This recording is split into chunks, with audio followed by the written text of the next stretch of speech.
The next one we're going to be doing is the bacon, roasted red peppers and cheese crumble. Very simple ingredients. We've got some red onions chopped, we've got some chopped bacon and some red peppers. We're going to be finishing off with some nice cheese and some parsley potatoes. But let's start off with the onions. You take your frying pan, just make sure it's moderately hot because you want to fry it off all together now, all your ingredients. Take your onions and your bacon. And just fry those two items off first before you add the red peppers on there.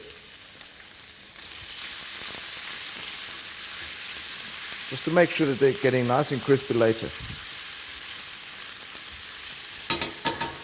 And you take your red peppers.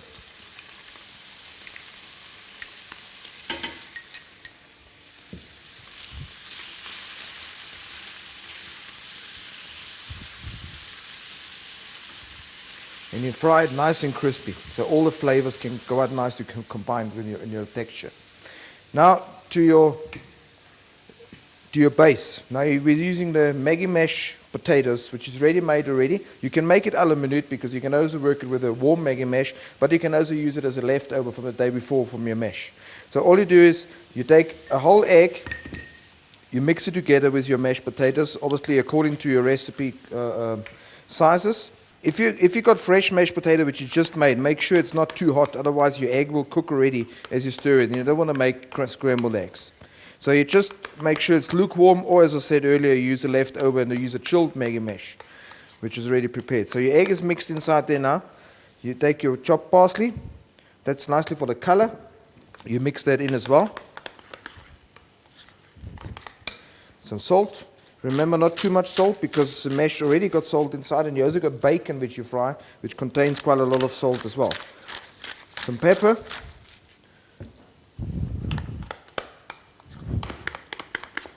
And you mix it quite nicely together. In the meantime, you've got your frying going on in your frying pan, and this is also ready now. It's nice and crispy. I'm going to take that off, just give it a good stir again.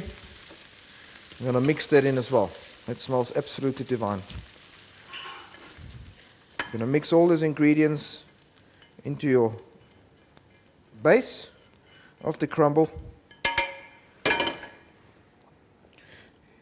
You mix it all together.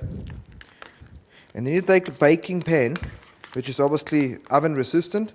You put it in the baking pan, you spread it out into there.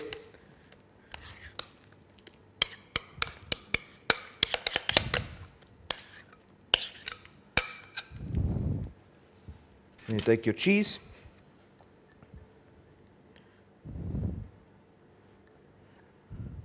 and off it goes into the oven for about 20 minutes at about 230 degrees. Now it's time to take the crumble out of the oven. There we go. See how nice it's going to look.